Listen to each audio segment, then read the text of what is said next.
sampai kita bisa sampai kita bisa berkumpul dalam kajian online Well Learn ini dalam sesi Sirah Nabawiyah. Salawat serta salam kita hanturkan kepada junjungan kita Nabi Muhammad SAW beserta keluarga, sahabat dan mengikuti hingga akhir zamannya. Hmm, sebelumnya terima kasih untuk tim tim Well Learn dan teman-teman yang udah datang tepat waktu. Em, sesi untuk pagi ini kita ada beberapa susunan acara, di antaranya pertama pembukaan, habis itu langsung penyampaian materi kajian oleh Mas Amar, dan sesi tanya jawab diskusi, lalu absensi dan post test, lalu terakhir penutup dan doa. Hmm, sebelum kita mulai kajian pagi ini, mari kita mulai dengan Bismillah, Bismillah bersama-sama. Bismillahirrahmanirrahim. Em, acara selanjutnya bisa langsung ke materi oleh oleh Mas Amar. Waktu dan layar kami persilahkan.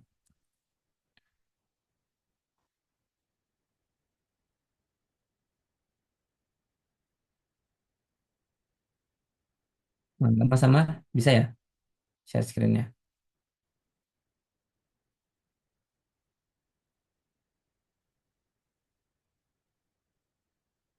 Ya, bismillahirrahmanirrahim. Assalamualaikum warahmatullahi wabarakatuh. Waalaikumsalam. Alhamdulillahi hamdan katsiran tayyiban mubarakan fih kama yuhibbu rabbuna wa yarda. Asyhadu an la ilaha illallah wahdahu la syarika lah wa asyhadu anna Muhammadan abduhu wa rasuluh la nabiyya wa la rasula ba'dah. Alhamdulillah, senantiasa terucap dari lisan kita ucapan syukur sekaligus pujian ya dalam kalimat yang luar biasa. Alhamdulillahirabbil alamin. Semoga senantiasa Allah menambah nikmatnya dan kita terus yang terbaik ya membuktikan syukurnya. Salat serta salam juga senantiasa ya semoga terus ya yang tercurahkan ya kepada sosok teladan kita ya yang satu-satunya yang layaknya kita jadikan teladan gitu dalam setiap urusan kita yakni baginda Rasulullah SAW. Semoga kita senantiasa bisa beritiba dengan itiba yang paling utama ya bukan yang sederhana eh, dan kita berharap juga kita diakui ya sebagai umat Rasulullah SAW kelak.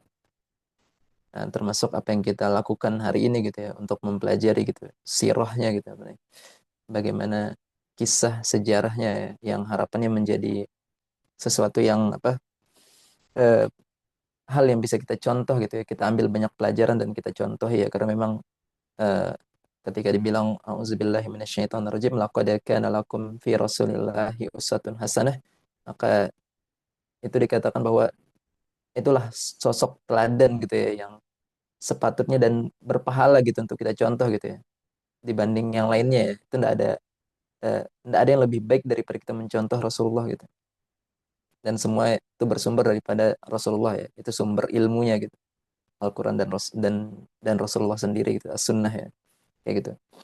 Dan kita berterima kasih juga pada keluarga beliau, sahabatnya, umatnya sampai akhir zaman ya, yang memperjuangkan Islam dan teman-teman semua mungkin yang belajar di sini.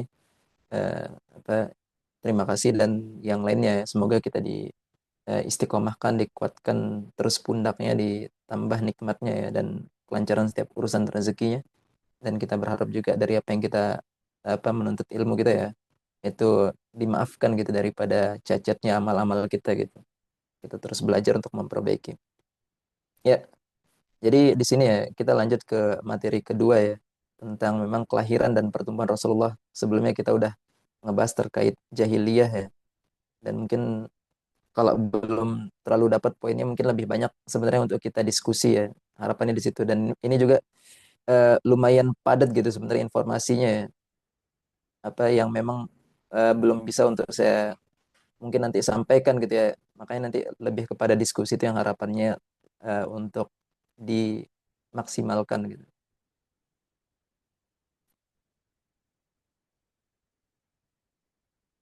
Ya, jadi kelahiran dan pertemuan Rasulullah SAW ya.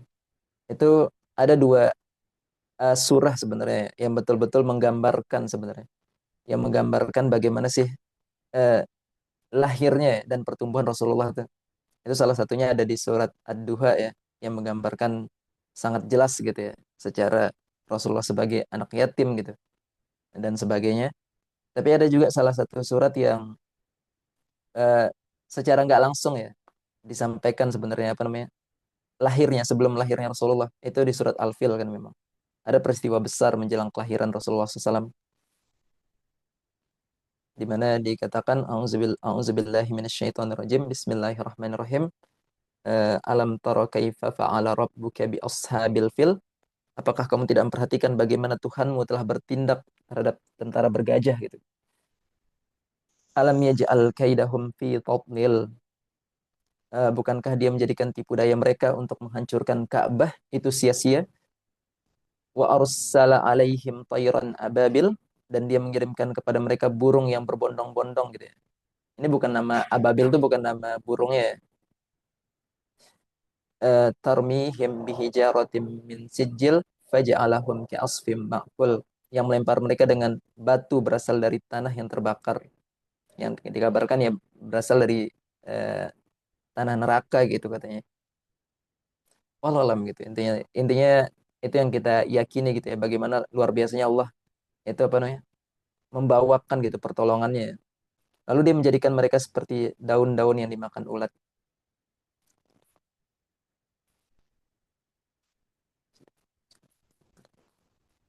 Jadi yang harus kita tahu ya sebenarnya digambarkan lah kalau bisa dibilang tentang pasukan bergajah gitu ya. Jadi pasukan bergajah yang dibawa sebenarnya sama yang kita dapetin ya dalam mungkin cerita-cerita ya Abraha kan namanya, seorang eh, wali kota gitu mungkin bisa dibilang di Yaman ya. Itu membawa 13 ekor gajah yang jadi cuma 13 ekor ya sebenarnya. Mungkin kalau kita dapetin dulu kayaknya seakan-akan pasukan bergajah itu semuanya pakai gajah gitu dulu ya mungkin kita bayangin ya. Tapi enggak, ini sebenarnya 13 ekor gajah. Dan itu dikatakan di beberapa ini ya riwayat lah, termasuk ada Ibnu Muktalah Muktalatai ya. Jadi pasukan bergajah atau Ashabul Fil adalah istilah yang merujuk kepada pasukan Abraha yang membawa 13 ekor gajah saat hendak menyerang Mekah untuk menghancurkan Ka'bah gitu. Dimana yang harus kita mengerti ya sebenarnya siapa sih sebenarnya Abraha ini ya, kenapa gitu, apa motifnya seharusnya yang kita betul-betul pahami ya, untuk pahami gitu di situ. Dimana kalau bisa dibilang ya Habasyah itu sebenarnya eh, posisinya di Afrika gitu. Karena udah wajar gitu kalau bisa dibilang gajah itu ada di Afrika gitu ya. Jadi Abraha tuh membawa gajah itu sebagai pride sebenarnya, sebagai bentuk kebesaran gitu. Ngebawa gajah ke Yaman gitu ya. Jadi Habasyah tuh sebenarnya berseberangan sama Yaman. Berseberangan secara lokasi ya, dipisah sama Laut Merah. Eh, Kalau Habasyah sekarang kalau bisa dibilang ya, mungkin kalau kalau bisa dibilang tuh Utopia, Ethiopia gitu ya. Dan sebagainya itu kawasan Habasyah yang kalau bisa dibilang. Dan julukan rajanya itu namanya Najasi ya. Jadi nanti teman-teman dapetin di masa Rasulullah ada Najasi juga gitu. Itu namanya beda-beda. Termasuk kalau bisa dibilang ya Firaun itu ya julukan raja raja Mesir gitu. Ini julukan raja raja Najasi itu raja Habasyah itu Najasi gitu ya. Dimana pada awalnya ya, Yaman tuh sebenarnya dikuasai sama Persia gitu. Jadi Raja Najasi itu mengirimkan pasukan ke Yaman itu untuk merebut Yaman dari Persia ya. Itu cerita awalnya. Jadi ada nanti namanya Jenderal Aryat, itu jenderal yang diutus ya. Dan ternyata Abraha itu orang kedua gitu di pasukan itu. Ya kalau bisa dibilang ya ahli strategi gitu. Jadi memang bukan orang pertamanya Najasi ya. Itu namanya Aryat yang orang pertamanya.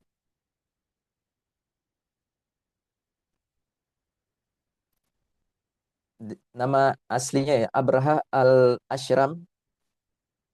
Dia itu seorang penguasa Yaman ya, yang berasal dari Habasyah Afrika. Dimana kan kalau kita tahu tadi dia orang orang orang kedua ya. Dia sebenarnya licik gitu orangnya nih, orang yang licik ya. Yang mulanya kan Abraha itu sebenarnya bawahannya dari Aryat, Jenderal Aryat yang diangkat Raja Habasyah untuk menguasai Yaman.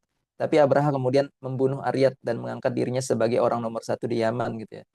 Dimana eh, dia tuh kecil, orang kecil sebenarnya, orang pendek gitu ya. Ini berbeda sama orang-orang Afrika pada umumnya, orang Habasyah pada umumnya gitu.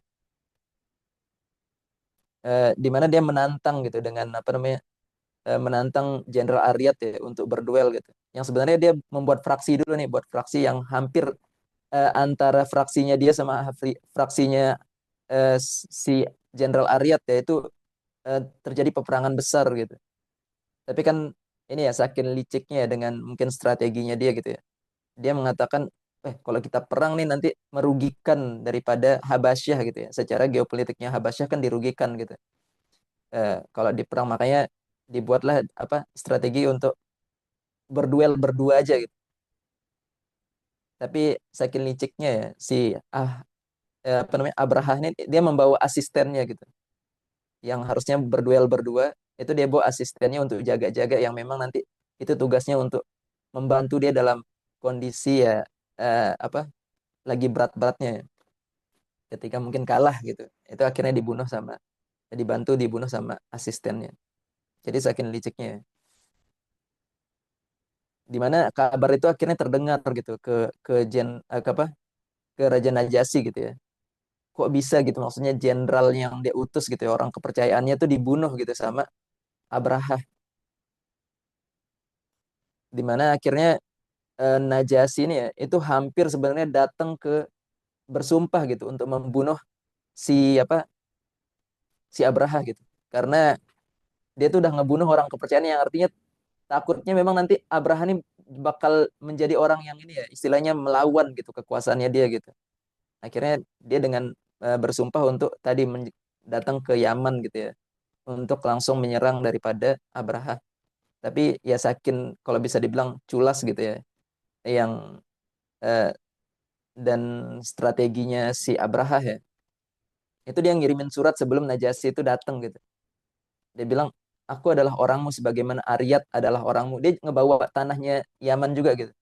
Dia ngebawa tanahnya Yaman ya. Biar menjadi ini juga sebenarnya. Apa? Ketika dia bilang tadi, aku adalah orangmu, sebagaimana Aryat adalah orangmu, aku tetap bawahanmu, aku tetap loyalismu gitu, kalau bisa dibilang. Eh, jadi dia minta istilahnya untuk di apa namanya? Eh, ini ya, dia tetap bilang ke Raja Najasyi itu dia ini tetap bawahannya gitu ya. Dia enggak mencoba untuk melawan kok. Sampai akhirnya dia bawa tanah ke Yaman tuh untuk menghilangkan sumpahnya gitu yang istilahnya ini loh injak tanah Yaman ini aja gitu maksudnya daripada untuk jauh-jauh datang ke Yaman. Itu caranya si Abraha ya. Jadi Abraha tuh ya kalau bisa dibilang ya kenapa sih alasannya menyerang Mekah ya, menyerang Ka'bah gitu. Jadi serangan Abraha ke Mekah itu didasari sebenarnya oleh ambisinya Abraha untuk mengukuhkan kekuasaannya di Yaman. Tepatnya untuk mendapat dukungan dari Raja Habasyah ya, yang menjadi kepanjangan kepentingan Romawi di kawasan Jazirah Arab.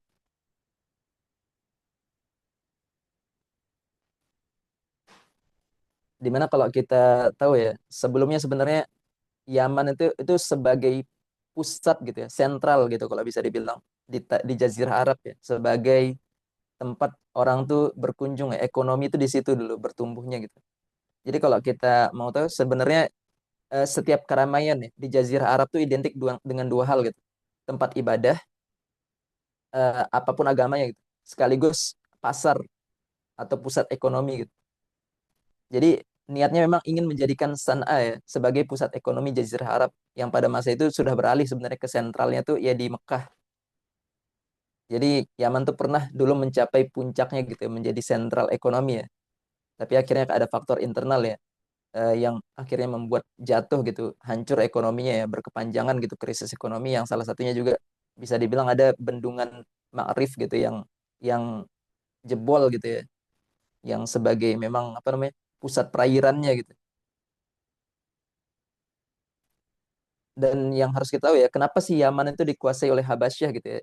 Itu sebenarnya bagian dari kerjasama dengan Romawi untuk melumpuhkan kekuatan Persia di Yaman gitu. Emang dikuasai sama sama Persia gitu ya, karena luar biasa alamnya gitu ya, dan semua apa namanya eh, semua sumber dayanya ya di Yaman itu ya, baik pasarnya dan yang terkenal juga pelabuhannya gitu kan, yang menghubungkan gitu ke eh, ke Syam dan sebagainya gitu. Itu yang menjadi tolak ukurnya emang sebenarnya faktor ekonomi ya, faktor kekuasaan dan ekonomi. Jadi apa namanya, kan yang kita tahu bahwa sepanjang sejarah ya sebelum datangnya Makkah itu yang dilirik sekarang eh, itu yang menjadi pusat gitu ya. Istilahnya peradaban dunia kan ada dua kan, ada Persia sama Romawi yang memang mereka tuh saling saingan memang, saling merebutkan kekuasaan, dan Habasyah itu bagian affiliate daripada Romawi kan. Makanya tadi untuk mengukuhkan kekuasaannya gitu ya, merebut melawan daripada Persia. Sebelum menyerang Mekah, Abrahah lebih dulu membangun proyek mercusuar, yaitu membangun katedral ya, Katedral Al-Kilis dan di San'a, ibu kota Yaman, atas nama Najasyi Habasyah. Jadi memang atas nama apa rajanya, sekaligus menyurati Kaisar Romawi agar mendukung proyek tersebut gitu. Jadi dia buat surat gitu untuk memberikan dukungan lah istilahnya daripada katedralnya, di mana yang sebenarnya ya, kalau bisa dibilang ya, sosok Abraham ini digambarkan dalam Sirah Ibnu Hisham ya. Itu adalah seorang politisi ambisius, pragmatis, dan cenderung culas. Dia bukan seorang soleh dan berjuang demi keyakinan agama Nasrani itu enggak. Ketika dikatakan apa namanya, untuk membangun katedral itu bukan berarti dia soleh gitu ya istilahnya, untuk mungkin pernah kita dapetin ya ceritanya mungkin ya. Bagaimana dia membuat saingan lah daripada Ka'bah ya. Karena pada waktu itu kan Ka'bah itu sebagai pusatnya apalagi haji gitu ya. Yang membuat apa namanya, ada waktunya gitu istilahnya, eh, menjadi sentral terus itu apa, Mekah itu gitu, karena datangnya orang dari banyak pelosok gitu ya, pelosok bumi ya, dari setiap tempat itu untuk datang haji. Itu yang jadi apa namanya, kalau bisa dibilang tuh yang membuat iri lah daripada si ini ya, si Abraha gitu ya. Akhirnya dibuatlah katedral itu. Setelah dibuat itu nggak berhenti sampai di situ gitu. Kan ini harapannya kan tadi jadi tempat berkumpul kan ya, tempat berkumpulnya orang, dan nanti ekonomi itu juga naik di situ.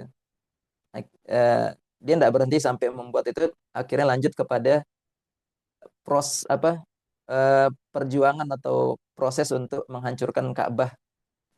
Jadi karena itu upaya Abraham menghancurkan Ka'bah disebut kayat gitu, muslihat. Meski dia mengumumkan secara terbuka karena Abraham memiliki rencana terselubung. Di mana di Al-Qur'an ya dikatakan sebenarnya apa, alam tara kaifa fa'ala rabbuka bi ashabil fil. Kayat, ada kata kayat di situ ya.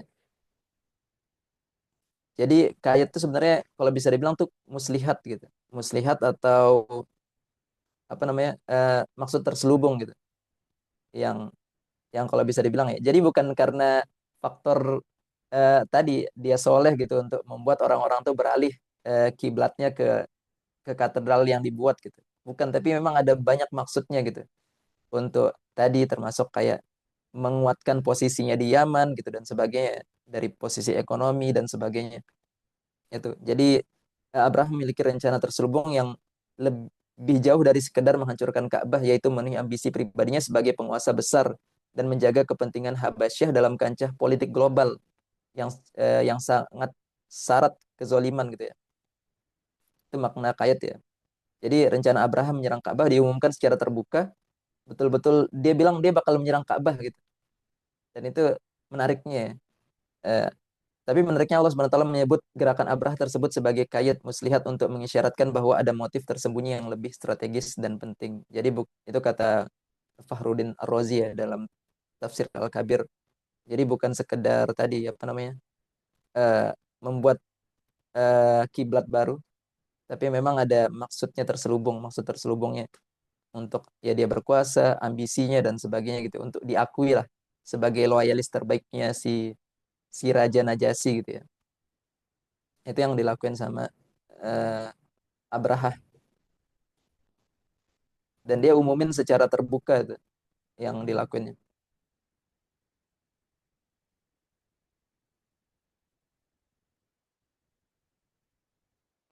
Dan ini ya, Mekah dan sekitarnya ya, bagaimana Mekah itu muncul ya, jadi pertanyaannya sebenarnya, dimana yang tadi kita tahu bahwa kondisi ketika Abraha itu berambisi ya untuk menyerang Ka'bah itu kan, Mekah itu udah bagus sekali gitu maksudnya, jadi pusat sentral gitu ya, perdagangan dunia gitu. Orang apa, dari utara ke selatan utara selatan tuh datengin berkunjung pasti ke Mekah gitu. Itu karena nanti ada urusannya sama ini ya, sama ya posisi strategisnya Mekah dan ada inilah dari buyut-buyutnya Rasulullah ya yang memang nanti memulai gitu kalau bisa dibilang. Jadi Mekah dan sekitarnya ya kita ngebahas kepada apa namanya bagaimana Mekah itu muncul gitu. Yang bahkan di dalam Al-Qur'an itu dikatakan Umul Qura gitu ya, induk dari banyak kota gitu. Itu kata apa Al-Qur'an ya. Jadi Mekah itu kan tempat bertemunya ini ya syarat kepentingan gitu ya banyak orang gitu ya yang kita kita tahu gitu sekarang. Mekah sebagai jalur dagang itu terkenal tapi belum sebagai pemukiman waktu itu bahkan yang nanti akhirnya dikenal sebagai pemukiman itu ketika Ibunda Hajar dan Nabi Ismail itu yang memulai. Jadi secara orang-orang tuh tahu gitu ya, ngelewatin istilahnya dari apa namanya?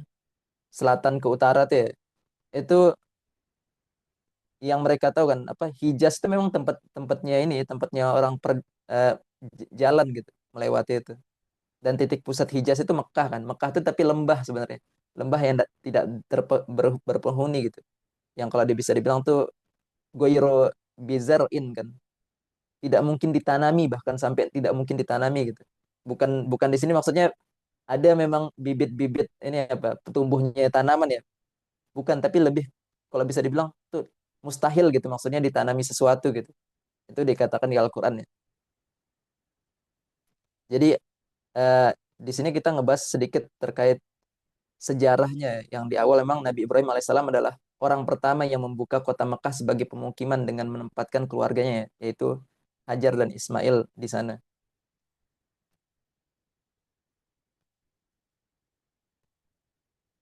Di mana alasannya Nabi Ibrahim nih ya, menempatkan ya tadi keluarganya di situ deh. Itu kan banyak kita mungkin dapetin cerita yang tidak substantif gitu ya. Ya mungkin karena kecemburuan lah gitu. Kan yang kita tahu Nabi apa Ibunda Hajar tuh seorang budak gitu ya yang diberikan sama Raja Mesir itu kepada Sarah ya. Terus Sarah menyerahkannya ke Nabi Ibrahim kan. Dijadikanlah istri juga di situ. Dan itu kan kita dapetin ceritanya kecemburuan lah, kecemburuan yang akhirnya Nabi Ibrahim membuat apa eh, akhirnya pergi gitu ya dari Ibunda Sarah untuk menempatkan Ibunda Hajar yang lagi hamil itu ya ini jauh gitu daripada situ ya. Itu yang mungkin kita dapetin ya. Itu yang nggak substantif gitu. Jadi sebenarnya Nabi Ibrahim itu ya itu punya misi gitu. Ibrahim tuh menjadi cikal bakal terbentuknya sebuah ummah. Jadi dakwah universal tuh udah jadi misi utamanya ya. Apa visi dan misi utamanya Nabi Ibrahim alaihissalam gitu. Bukan bukan soal kecemburuan tadi ya dan sebagainya gitu. Karena Syam itu sendiri kan awalnya kan Syam ya. Itu kan udah strategis gitu. Udah ada apa namanya? eh ini secara saudaranya Nabi Ibrahim ya ada Nabi Nuh gitu yang berdakwah di sana bahkan Yordan dan sebagainya itu ada para nabi yang lainnya. Jadi ya Nabi Ibrahim ini memperluas gitu area dakwahnya gitu. Yang kalau bisa dibilang ini jalur penting ya yang menghubungkan selatan dengan utara ya Jazirah Arab sendiri gitu. Jadi pengembangan jaringan dakwah yang akan membentuk umat itu misinya, visi misinya. Karena tadi yang kita tahu ya apa namanya bahwa sebenarnya Hijaz atau Mekah itu jadi pusat pertemuan manusia gitu sebelumnya dan sampai sekarang gitu yang kita dapetin ya yang bahkan ya banyak sekali gitu apa namanya setiap tahun gitu ya orang ke sana gitu. Karena dimulainya dari adanya Ka'bah kan. Dan Ka'bah itu sebenarnya udah ada pondasinya ya. Jadi Nabi Ibrahim tuh bukan membangun bukan ini ya, bukan istilahnya membangun baru gitu ya. Tapi meninggikan lagi pondasi-pondasi Ka'bah itu. Akhirnya ada haji dan sebagainya. Di mana nanti ada di surat-surat Ibrahim ya, di ayat apa 35 ya kalau nggak salah. Dan seterusnya itu yang menceritakan lah awalnya sebenarnya. Apa namanya? Dan ini memang apa namanya? Keturunan alasan gitu ya. Nabi Muhammad itu juga hadir itu kan dari doa Nabi Ibrahim juga ya. A'udzubillahi minasyaitonirrajim wa iz qala Ibrahim rabbi ja'al hadzal balada amina wajnubni wa baniya an na'budal asnam gitu. Ya Tuhan, jadikanlah negeri ini Mekah, negeri yang aman dan jauhkan dan jauhkanlah aku beserta anak cucuku agar tidak menyembah berhala. Rabbi innahunna adlalna katsiran minan nas. Ya Tuhan, berhala-berhala itu telah menyesatkan banyak manusia. Barang siapa mengikutiku, maka orang itu termasuk golonganku, dan barang siapa mendurhakaiku, maka Engkau Maha Pengampun, Maha Penyayang. Dan di lanjutan ayatnya, ya Tuhan, sesungguhnya aku telah menempatkan sebagian keturunanku ya di lembah yang tidak mempunyai tanaman. Rabbana inni askantu min zurriyati biwadin ghairi zi zara'in inda baitikal muharram. Jadi ghairi gitu, yang istilahnya tidak mungkin sebenarnya untuk ditanami gitu. Baitullah yang dihormati ya. Ya Tuhan, yang demikian itu agar mereka melaksanakan sholat, maka jadikanlah hati sebagian manusia cenderung kepada mereka, dan berilah mereka rezeki dari buah-buahan. Mudah-mudahan mereka bersyukur.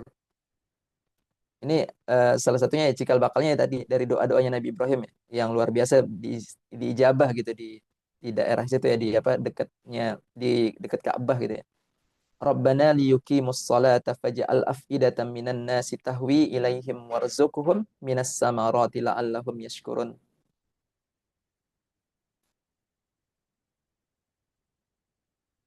Jadi nanti ada namanya Bani Jurhum ya. Mekah tumbuh menjadi kota setelah suku Jurhum. Jurhum itu orang-orang Yaman ya, dari Yaman bergabung dan menetap di sana. Awalnya mereka ngelihat ada burung nih, kok ada burung, maksudnya di daerah lembah itu gitu. Yang artinya kan kalau ada hewan gitu, itu berarti ada apa namanya? Sumber kehidupan gitu ya. Salah satunya yang jelas sumber kehidupan tuh air gitu ya.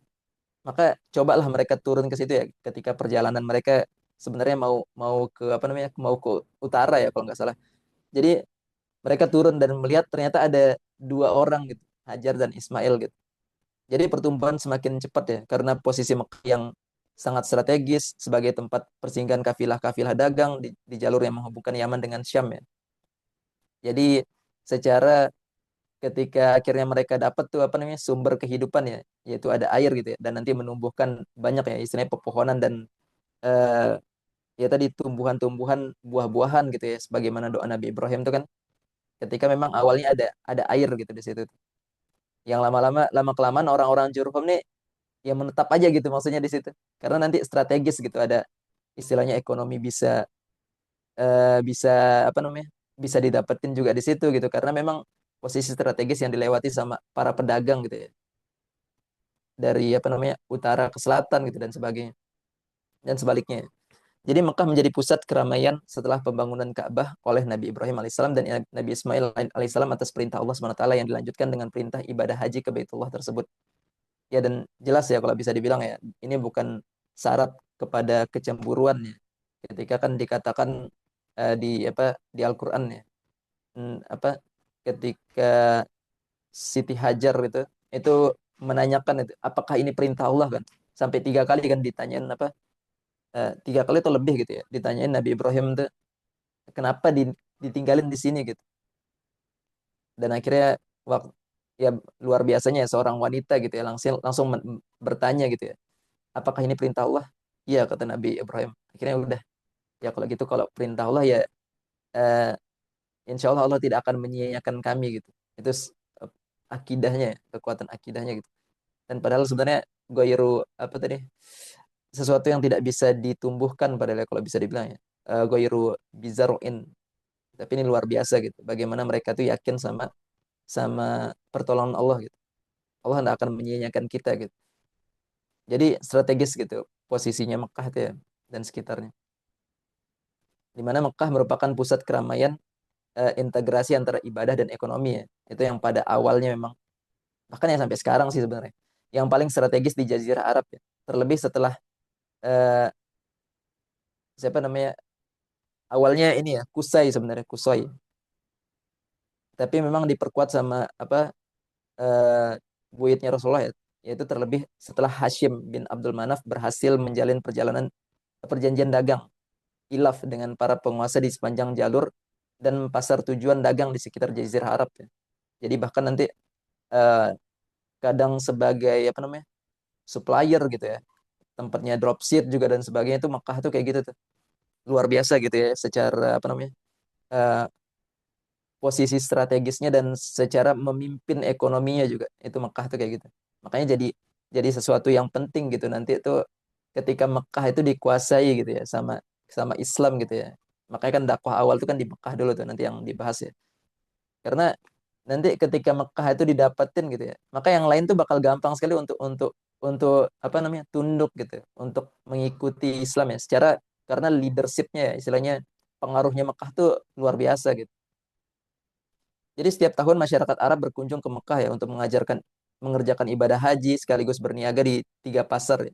Ada tiga pasar besar yang terletak di sekitarnya itu ada pasar Ukas, Majanah, dan Zulmajas. Bentar ya. Siapa yang-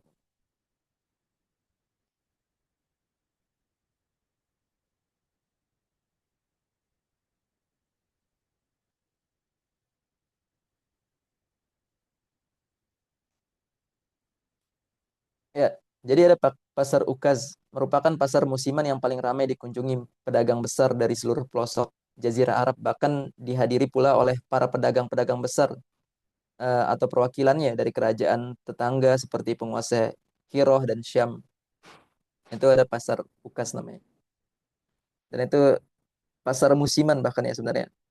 Tiga pasar itu yang ya pendapatan Mekah tuh ya makin besar gitu. Makanya juga selain apa namanya eh, mereka tuh maksimal ya ketika menyambut orang-orang haji itu ya tadi karena biar menjadi ketertarikan kan sebenarnya ketertarikan orang-orang gitu untuk semakin senang gitu berkunjung kepada apa ke Mekah ya dan itu tadi yang jadi faktor kenapa Abraha tuh benci sekali gitu iri sekali ya jadi masuk kepada kelahirannya Rasulullah ya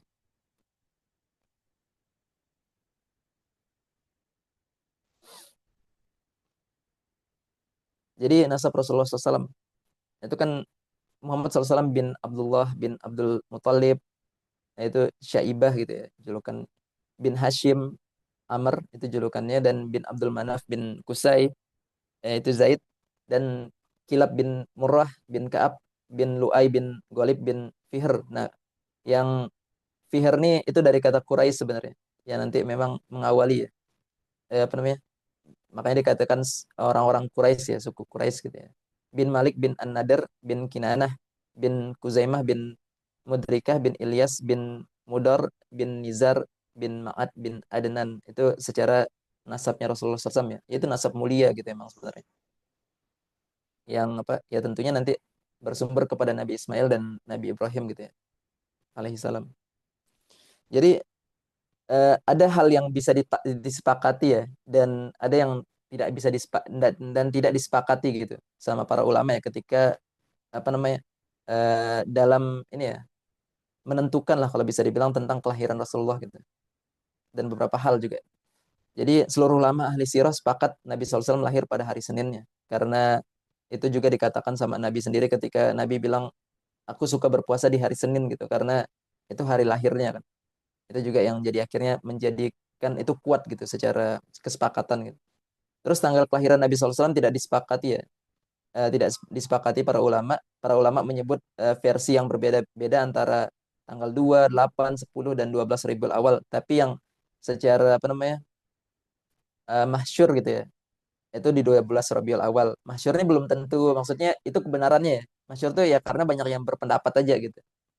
Terus tahun kelahiran Nabi SAW disebut tahun gajah atau pada tahun penyerangan pasukan Abraha ke Mekah. Dan tepatnya 50 hari ya, istilahnya belum 2 bulan lah. Itu yang akhirnya kan memang orang-orang Arab tuh ya, termasuk ya Mekah sendiri gitu.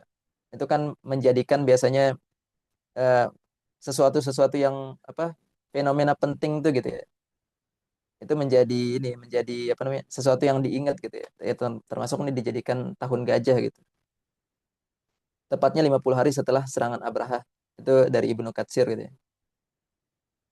Jadi secara Rasulullah tuh tumbuh ya, lahir dan tumbuh gitu ya. Itu di lingkungan yang luar biasa terjaga sebenarnya.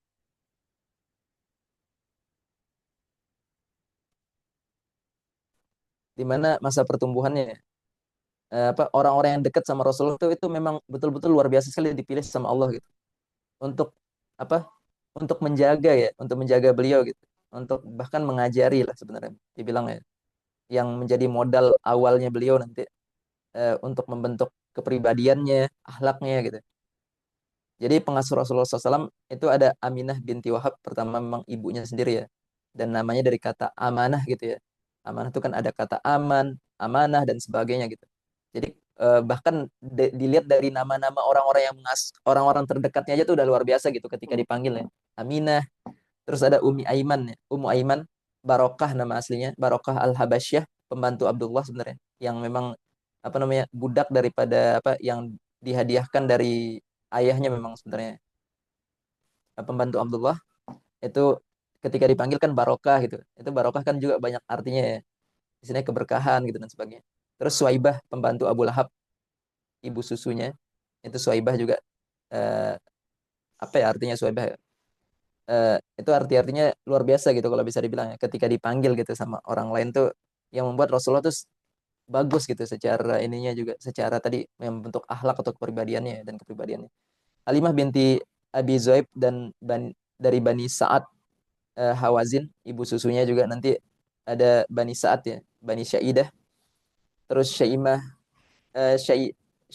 Judamah binti Al Haris, saudara susu atau putrinya Halimah, Abdullah Muthalib bin Hashim, itu saudara susunya Nabi ya, putrinya Halimah. Abdul Muthalib bin Hashim kakeknya, Abu Thalib bin Abdul Muthalib itu pamannya. Dan secara jelas memang dikatakan bahkan di surat Ad-Duha ya, itu yatim dan eh, seorang yang yatim gitu. Status Rasulullah SAW adalah sebagai anak yatim dinyatakan secara eksplisit oleh Al-Quran dalam surat Ad-Duha ayat 6 gitu. Apa Ad-Duha ayat 6? Uh, Wad-duha wal-laili ya wal-laili iza saja ma wadda'aka rabbuka wa ma qala wal akhiratu khairul laka minal ula wala sawfa yu'tika rabbuka fatardo alam yajidka yatiman fa'awa gitu ya. Jadi sungguhnya engkau adalah orang yang yatim gitu ya istilahnya. Dikatakan kan yatim gitu. Ini banyak memang apa namanya ada juga yang berpendapat beda-beda ya. Menurut banyak ahli sirah, Rasulullah SAW yatim sejak lahir. Ayah Rasulullah SAW yaitu Abdullah meninggal dunia beberapa saat sebelum kelahiran sang putra dalam sebuah perjalanan di Yastrib, Madinah. Tepatnya di lingkungan perumahan Bani Najjar yang masih merupakan keluarga Ibnu Abdul Muthalib. Atau bahkan ada juga yang apa mengatakan ini lahirnya setelah lahir sebenarnya. Setelah apa? Setelah Rasulullah lahir itu meninggal. Itu ada yang mengatakan kayak gitu. Tapi secara masyhur dikatakan tadi bahwa ini ya ayahnya Rasulullah itu udah meninggal sebelum Rasulullah SAW itu lahir gitu. Tapi yang menarik gitu ya di masa pertumbuhannya Rasulullah ini yang kalau bisa dibilang ketika kehilangan seorang ayah ya kan ayah itu penting sekali ya secara leadershipnya ya, secara memberikan pengaruh banyak lah gitu. Kan orang kalau udah kehilangan ayahnya apalagi di zaman sekarang tuh ya kehilangan fungsi ayah pun gitu maksudnya itu ngeri sekali gitu bisa menjadikan anak itu tadi ya banyak gitu penyimpangannya gitu mentalnya dan sebagainya itu jatuh gitu tapi Rasulullah ya itu meskipun memang secara ya kehilangan ayah tapi fungsi ayah itu tidak hilang gitu karena banyak orang-orang terdekatnya tuh memberikan kasih sayang dan sebagainya itu betul-betul fungsi ayah itu hilang walaupun memang fungsi ayah itu tidak hilang walaupun memang ya secara mungkin sempurnanya fungsi ayah itu sendiri memang adalah nilainya gitu ya adanya ayah itu sendiri gitu maksudnya. Jadi namun Rasulullah SAW tidak pernah kehilangan kasih sayang dari semua orang di sekitarnya gitu. Dan cara beliau mengambil apa namanya teladan gitu dan sebagainya. Dan tumbuh di Bani Sa'ad, Bani Sya'idah gitu ya. Ini kalau bisa dibilang ilustrasi daripada lingkungan Badiyah ya, Arab. Badiyah itu ya Bani Sya'idah itu sebenarnya. Di mana eh, ini ya Rasulullah SAW menjalani masa pertumbuhan eksklusif menyusu hingga mengenal lingkungan atau sekitar 5 tahun pertama usianya di lingkungan nomaden. Jadi orang Badiyah atau Bani Syaidah itu orang nomaden gitu. Orang yang pindah-pindah. Jadi tidak menetap gitu ya. Betul-betul orang orang pedesaan tapi yang nomaden hidupnya. Bani Saidah atau Bani Sa'ad bin Bakar merupakan bagian dari suku Hawazin yang menempati kawasan luas di antara Mekah dan Taif. Jadi secara posisinya itu sebenarnya antara Mekah dan Taif. Dan itu eh, untuk apa namanya mengetahui paten gitu ya, posisinya tepat di mana tuh nggak diketahui. Kalau mungkin sekarang ini ya, kalau yang saya dapetin dari apa guru-guru tuh bilang ada memang cerita-cerita mutawif gitu mungkin ya. Yang istilahnya inilah menambah-nambah gitu ya, karena memang ada, udah jadi apa sesuatu tempat pariwisata ya di Arab sana tuh ya. Ya tadi ada yang membilang ini loh lokasinya Bani Syaidah, tempatnya Rasulullah di nyusui itu enggak bisa enggak bisa valid gitu kalau bisa dibilang ya. Karena memang nomaden tuh ya pindah-pindah gitu, maksudnya enggak bisa di satu tempat gitu. Tepatnya dari utara hingga tenggara kota Taif ya, itu posisi yang bisa dibilang secara tepatnya di situ ya. Posisinya arah Mekah ke Taif itu utara hingga tenggara kota Taif. Tapi tidak bisa kita pastikan ya, validasi memang posisinya di bagian ini misalnya dan sebagainya. Jadi memang yang menjadi dasar ya, atau bahkan kalau bisa dibilang sebagai alasan kuat gitu. Kenapa ini budaya sebenarnya. Emang budaya bukan cuma Rasulullah SAW ya yang disusui sama sama orang luar gitu ya. Ada istilahnya istilah apa diberikan ini ya kepada orang lain untuk disusui gitu. Ada kan imbalan-imbalan gitu untuk orang-orang yang menyusui ya. Ada ujroh gitu. Dan apa ini ya apa Halimah gitu ya. Halimah binti Syaidah atau binti Abi Zaib itu kan ketik apa ya, kalau diceritanya tuh di cerita film Umar atau cerita film kelahiran Rasulullah tuh ya. Yang ini ya, yang apa untanya kan sampai datang gitu, mendatangi itu rumahnya Rasul gitu. Yang dikabarkan ceritanya kan di situ kayak istilahnya orang nggak punya apa-apa gitu posisinya. Ini jadi nanti yang harus kita apa kalau bisa dibilang ya sesuatu yang bisa dibantah gitu sebenarnya di sisi lainnya. Apa namanya? Rasul tuh lahir di apa namanya? Di sebuah desa atau apa sebuah tempat yang terpencil dan sebagainya. Nggak.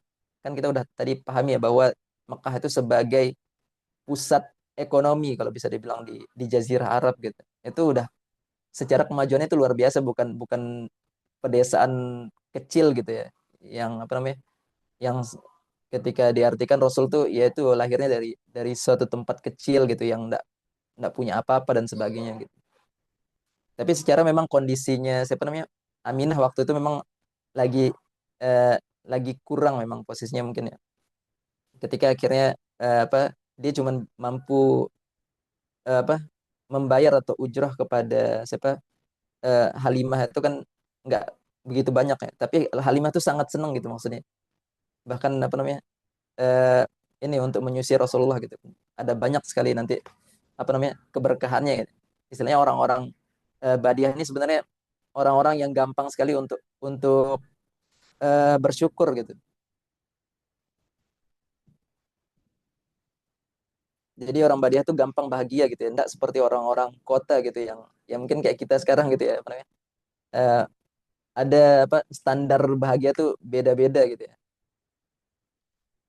Jadi banyak tuh apa namanya? Akhirnya lahir tuh apa namanya produk-produk yang mungkin ada yang second, ada yang ini untuk ini apa namanya? Untuk tadi memenuhi kebahagiaan kita gitu ya. Walaupun walaupun beli misal iPhone berapa gitu ya. Second tetapi itu masih masih pengen iPhone yang baru misal dan sebagainya.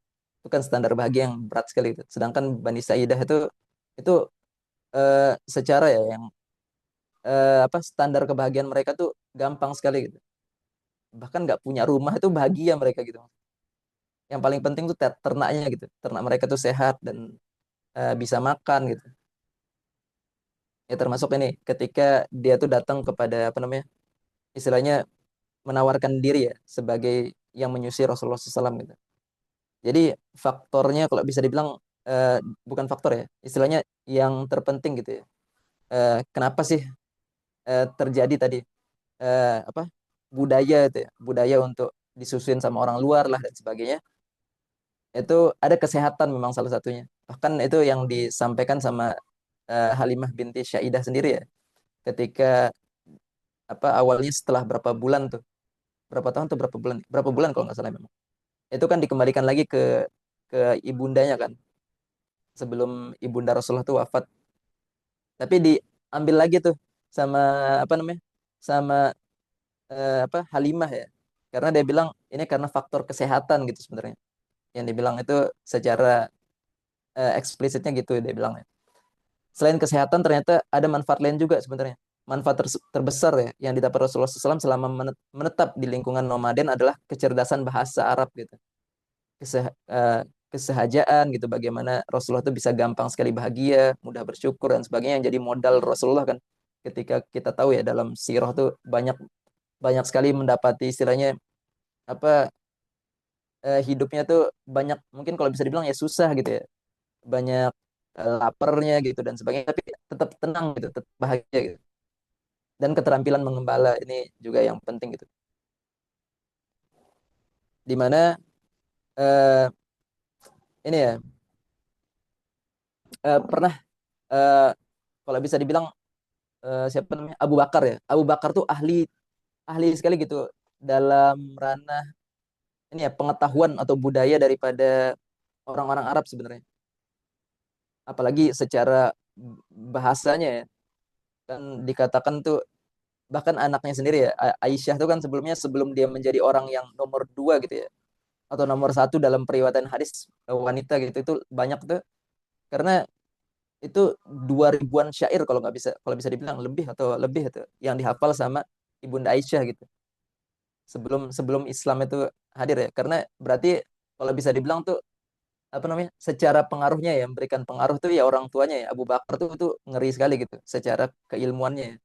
Secara mungkin apa apa ya istilahnya, sosiologi dan sebagainya ya.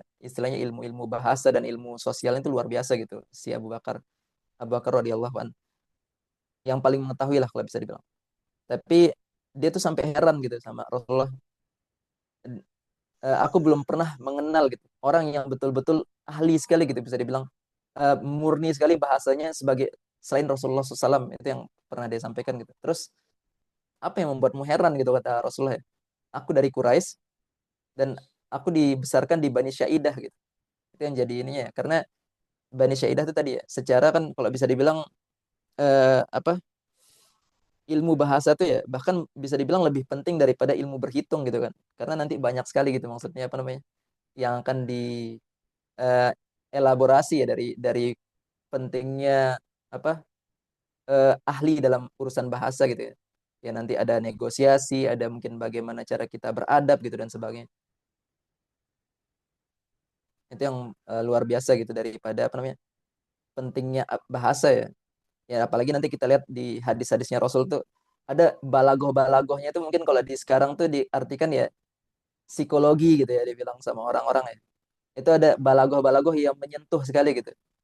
Yang luar biasa, beliau tuh cara ngomong ke orang lain, orang yang satu dengan yang lain tuh beda-beda gitu. Tergantung kepada apa namanya, suasana orang itu gitu. Jadi eh, ini ya yang jadi poin terakhir tadi, keterampilan mengembala gitu. Mengembala dan berniaga. Sejak tinggal bersama keluarga Halimah di Bani Syaidah, Bani Sa'ad, Nabi SAW sudah terbiasa ikut mengembala bersama saudara-saudaranya, saudara persusuannya.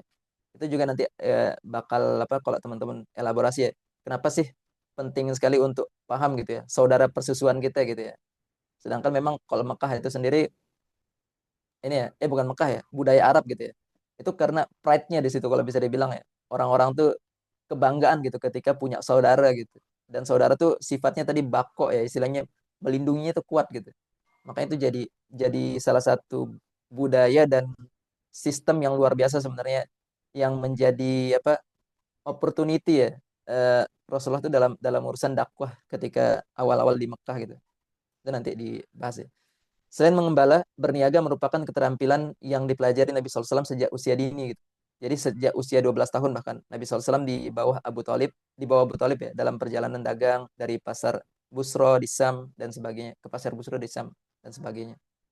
Memang yang jadi apa namanya, yang jadi pilihan untuk mengasuh Rasulullah itu Abu Talib gitu ya, yang dipilih langsung sama kakeknya kan. Karena Abu Talib ini terkenal gitu ya, selain memang apa, luar biasa ya kesederhanaan dan apa, secara ininya ya, apa orangnya gitu ya, akhirnya dipilih gitu memang biar betul-betul menjaga lah kalau bisa dibilang daripada ahlaknya Rasul ya.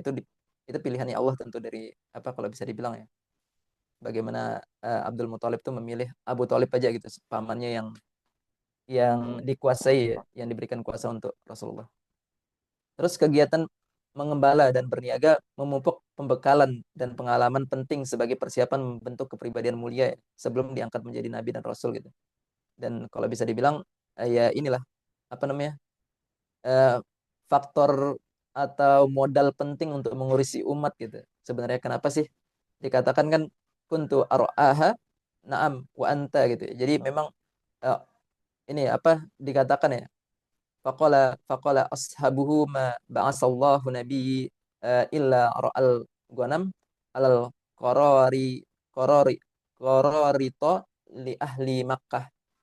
Jadi Allah tidak mengutus seorang nabi melainkan nabi tersebut pernah mengembala domba. Itu kata Rasulullah ya. Para sahabat bertanya bagaimana denganmu gitu.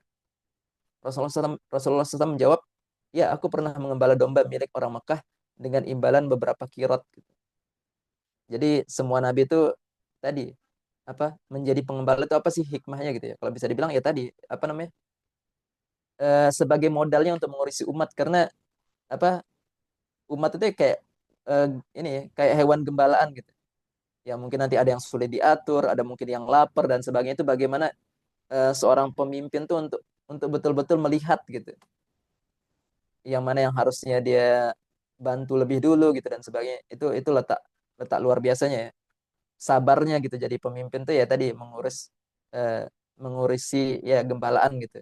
Jadi secara kalau bisa dibilang ya eh ini ya apa filosofinya ya orang tuh eh, ketika mungkin nanti menjadi seorang pemimpin tuh itu dilihat daripada kerjaan paling utamanya gitu ya kalau bisa dibilang. Ya mungkin ada orang yang apa namanya termasuk ya Rasul dan para nabi gitu ya. Itu diawali memang jadi pengembala gitu. Yang akhirnya gampang istilahnya mudah gitu untuk sabar gitu dalam mengurusi urusan umat. Ada mungkin yang jadi tukang kayu gitu ya. Yang akhirnya nanti semua dipotong gitu dan sebagainya itu ya. Wallahualam alam bisawab. Itu aja sih mungkin dari saya mungkin diskusinya mungkin bisa kita perbanyak ya. Saya kembalikan ke moderator. Oke, terima kasih banget buat Mas Amar untuk menyampaikan materinya yang panjang tapi bisa diceritakan dengan sangat singkat ya. Mungkin bisa lanjut ke sesi selanjutnya untuk tanya jawab dan diskusi. Nanti kalau misalnya ada yang mau tanya soal materinya mau secara langsung atau secara tidak langsung ya kayak secara langsung itu seperti apa yang benar-benar spesifik soal sejarahnya, soal detail apa nggak ada hal yang menurut kalian itu nggak masuk gitu di akal kalian nanti bisa langsung ditanyain atau yang nggak langsung kayak yang kejadian ini tuh mengingatkan kalian sama apa apa di kehidupan kalian nanti kalian bisa langsung tanyain aja nanti bisa ya ditanyain di chat ataupun langsung unmute aja langsung ngomong nggak apa. Oh ya, mangga admin Oke, bisa ya? eh, ini Mas mau tanya tadi. Sebenarnya ada dua pertanyaan, tapi pertanyaan pertama dulu. Tadi kan kata Mas Amar apa ya sama yang sebenarnya aku tahu sebelumnya itu kan Ka'bah itu ya dari awalnya ya Nabi Ibrahim itu. Cuman tadi pas Mas Amar ngasih tahu kalau misalnya bukan dari Nabi Ibrahim, saya jadi penasaran. Emang sebenarnya awalnya itu kayak gimana ya Mas Amar? Tadi kan udah ngomong juga kalau di situ tadi diceritain itu di situ udah ada yang haji tapi setauku itu masih bahas timelinenya sebelum Nabi lahir gitu Mas. Jadi sebelumnya haji itu pas salat itu tuh apa itu Mas? Jadi dua Ya, itu. sebenarnya kan fondasi Ka'bah tuh udah dibuat sama ini sama Nabi Adam kan nanti ada di Al-Qur'an itu. Makanya di Al-Baqarah tuh ada ketika kita dapetin doanya Nabi Ibrahim sama Nabi Ismail tuh Rabbana taqabbal minna innaka antas samiul alim itu kan itu bagian daripada doa ketika setelah membangun kan istilahnya ada menguatkan qawaid gitu ya, pondasi-pondasi Ka'bah itu di situ. Dan emang apa namanya? Awalnya haji itu ketika itu sebenarnya ketika udah ditinggikan lagi fondasi Ka'bah itu gitu. Setelah Nabi Ibrahim tuh, itu haji tuh udah dimulai dari situ. Dan nanti banyak sebenarnya apa namanya orang tuh ada yang hajinya apa telanjang lah gitu dan sebagainya. Itu masih belum teratur waktu bagian yang itu ya, setelah Rasul udah di Madinah tuh baru nanti bagus lah istilahnya cara haji itu dengan benar gitu, yang sesuai dengan Islam. Hmm. Jadi emang Berarti udah haji emang dari ya sebelumnya gitu.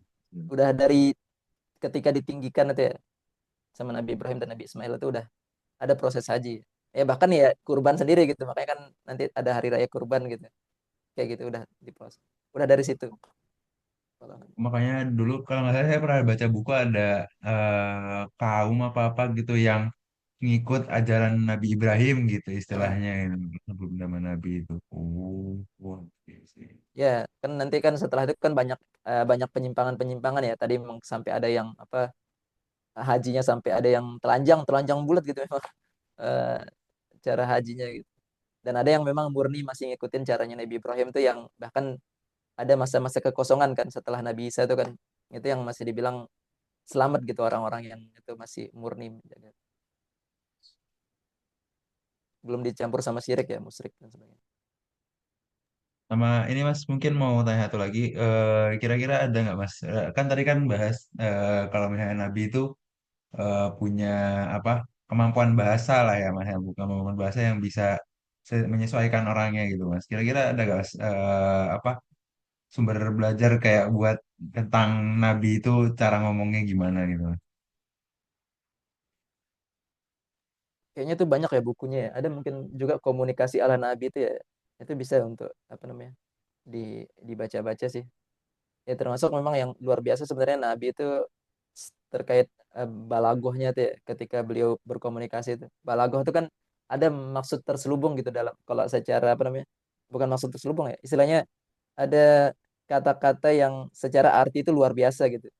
Kalau di Indonesia mungkin kita cuma dapat istilahnya yang Indonesia itu kosakatanya kan sangat miskin sekali gitu ya. Itu kalau di Balagoh tuh itu luar biasa gitu ada kata-katanya Nabi itu ya. Ketika ngomong sama anak kecil, ketika ngomong sama apa orang lain gitu dan sebagainya. Nanti itu mungkin ada memang yang ngebahas gitu, ada kitabnya atau bahkan ada syarahnya ya di buku-buku tadi ya. Mungkin berdebat ala Nabi gitu dan sebagainya itu bisa dicoba sih untuk di. Ya Tapi siap intinya Mas, tadi memang makasih. secara bahasa tuh memang penting sekali gitu. Lebih Ya, penting bahkan daripada ilmu berhitung gitu katanya. Kayak gitu. oke Mas. Terima kasih Mas. Oke. Sudah bisa dipahami ya, Mas Admin, Mas Raffi. Em, mungkin mungkin bisa lanjut ke pertanyaan selanjutnya dari Mas Fatan ya. Tanyanya ini Mas Amar pertanyaannya itu apakah benar pemicu Raja Abraha menghancurkan Ka'bah karena ada orang Quraisy yang mengotori katedral di Yaman sehingga membuat Abraha langsung pergi ke Mekah gitu. Gimana tadi? Coba ulang. Ini Mas di komen dari Mas Fatan katanya pemicu pemicu Abraha menyerang Ka'bah itu apa gara-gara ada orang Quraisy-nya yang katanya itu pernah mengotori katedral di Yaman. Oh, nggak ada sih sebenarnya kalau bisa dibilang ya secara apa namanya? Nggak ada. Kayak gitu. Jadi emang pemicunya tuh tadi ambisiusnya si apa Abraha memang. Ketika pengen Yaman itu menjadi kembali pusat perekonomian, pusat orang-orang ngumpul gitu dan sebagainya. Itu lebih ke situ. Karena Oh, nggak mungkin sebenarnya ada orang. Tapi ada nanti ini sebenarnya yang memulai ya, istilahnya pemberhalaan di Mekah itu ada siapa lupa saya nama nama apa namanya tokoh Mekah itu ya yang ngebawa kan karena saking apa kayaknya menarik gitu ya untuk mungkin jualannya dia juga gitu. Dia ngebawakan apa eh, berhala-berhala dari Yaman atau dari mana tuh ya? Dari Yaman kalau nggak salah. Itu dibawa ke Mekah kan sampai akhirnya tadi orang-orang tuh menyembah berhala itu dari dia tuh. Dan dikatakan kan di hadis itu bahwa nanti dia tuh di akhirat tuh dia bakal dililit sama ususnya sendiri gitu. Karena tadi dia membawa apa menjadi orang yang membawa kemaksiatan gitu ya pertama di Mekah gitu. Yang kayak gitu sih. Wallahualam. bisa dimengerti, Mas Fatan? Atau ada follow up question?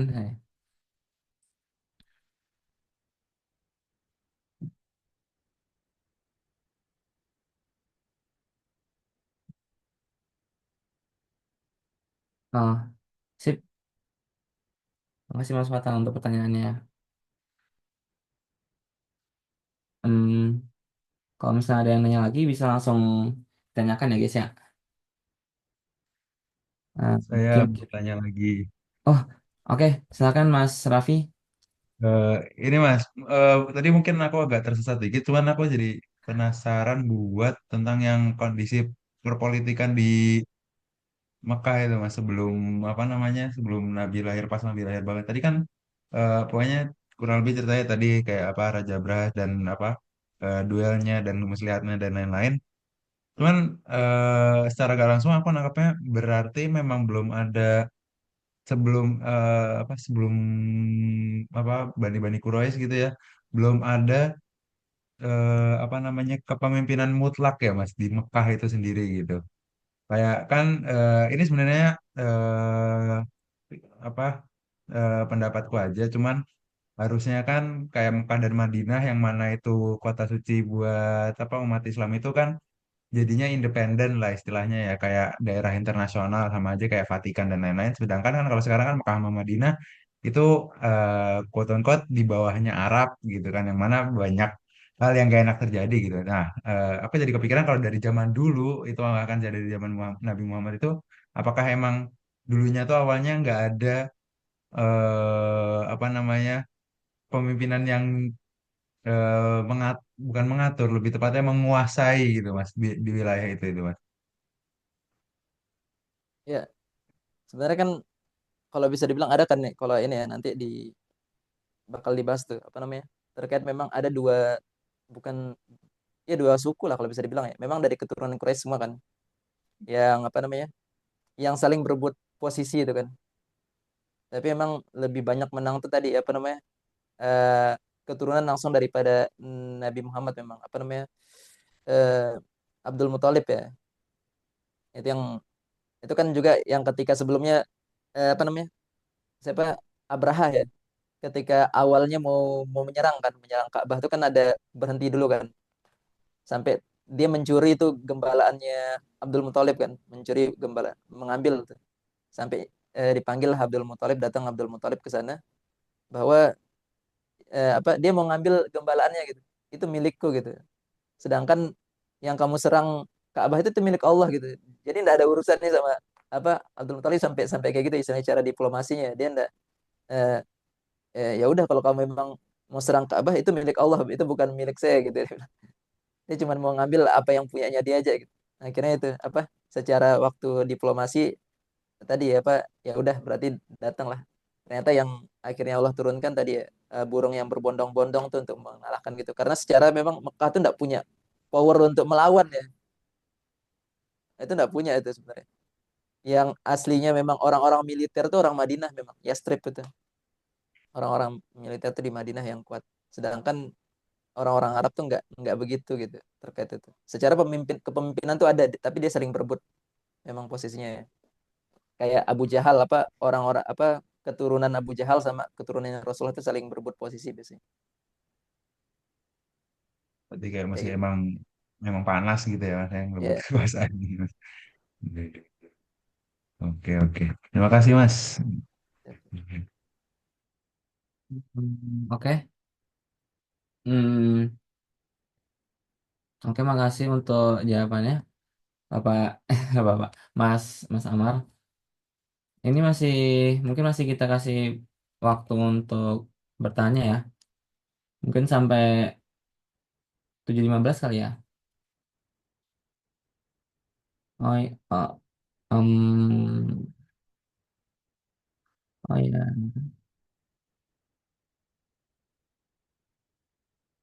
Ya guys, jangan lupa ya untuk ngisi absensi dan post test. Ada di ada di komen ya linknya. Oh ya, post testnya belum ada ya. Ini. Ada ya. Nah, sip sip. Terima kasih Mas Admin.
Oke, udah tidak ada pertanyaan lagi.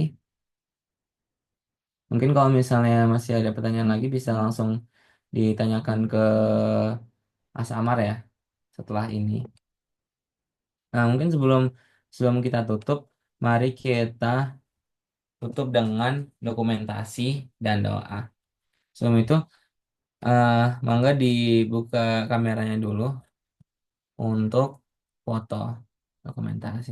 Mau kayak avatar gini juga nggak apa-apa guys. Bentar.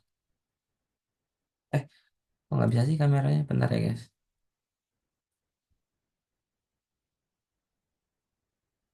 Sip. Ini Mas Musyarid mau ditungguin nggak?